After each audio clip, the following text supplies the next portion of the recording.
बाद हवेली की आत्मा से संपर्क किया और उसने महसूस किया कि हवेली के भीतर एक आदर्श शक्ति नियंत्रित करने की कोशिश कर रही है। हवेली की दीवारों पर अजीब आवाज और रहस्यमयी हलचल सुनाई देने लगी। आदित्य ने हवेली के भीतर खुद को सुरक्षित रखने की कोशिश की और आत्मा से संपर्क करने के लिए ध्यान और मुद्रा अपनाई। आदित्य ने हवेली की आत्मा से बात करने की कोशिश की। उसने आत्मा से कहा कि वह हवेली के अतीत को उजागर करने के लिए आया है और उसकी आत्मा को शांति की आवश्यकता है। आदित्य ने हवेली की आत्मा से विनती की वह उसे हवेली के अतीत और उसकी समस्याओं के बारे में जानकारी प्रदान करे ताकि वह उन समस्याओं को सुलझा सके और हवेली को शांति दे सके। हवेली की आत्मा ने आदित्य की बातों को सुना और धीरे धीरे हवेली की अंधेरी ताकतें कम होने लगी।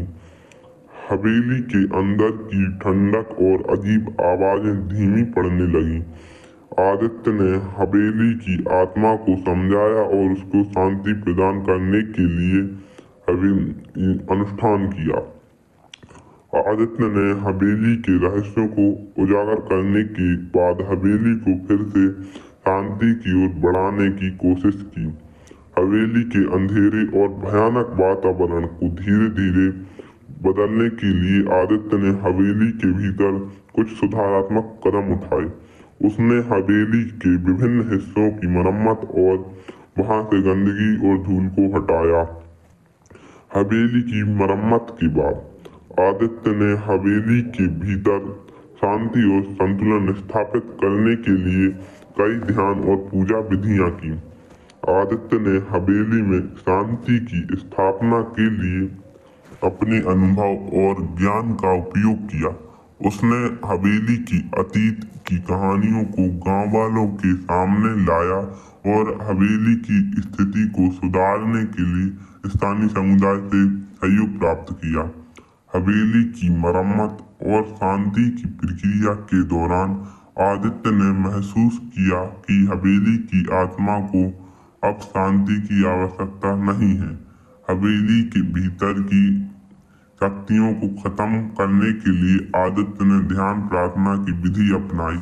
हवेली की आत्मा ने आदित्य की कोशिशों को स्वीकार किया और अंधकार धीरे धीरे छटने लगा। आदित्य ने हवेली की कहानी को अपनी किताब में समेटा और हवेली के अतीत को सामने लाया।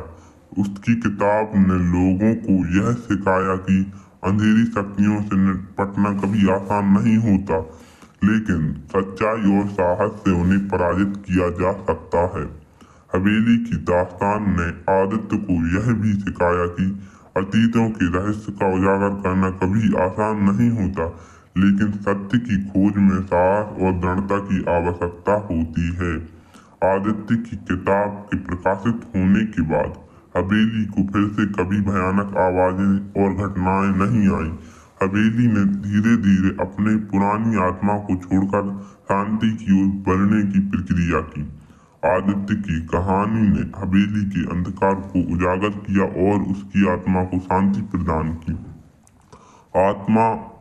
आदित्य ने हवेली की दास्तान को समाप्त किया, लेकिन उसकी यादें और हवेली की रहस्यमय दुनिया हमेशा उसके दिल में जिंदा रही। हवेली की कहानी ने उसे यह भी सिखाया कि अतीत के रहस्यों को उजागर करना उतना आसान नहीं है जितना वह समझ रहा था। आदित्य ने महसूस किया कि अतीत के रहस्यों का समाधान केवल सत्य और साहस के माध्यम से ही संभव है।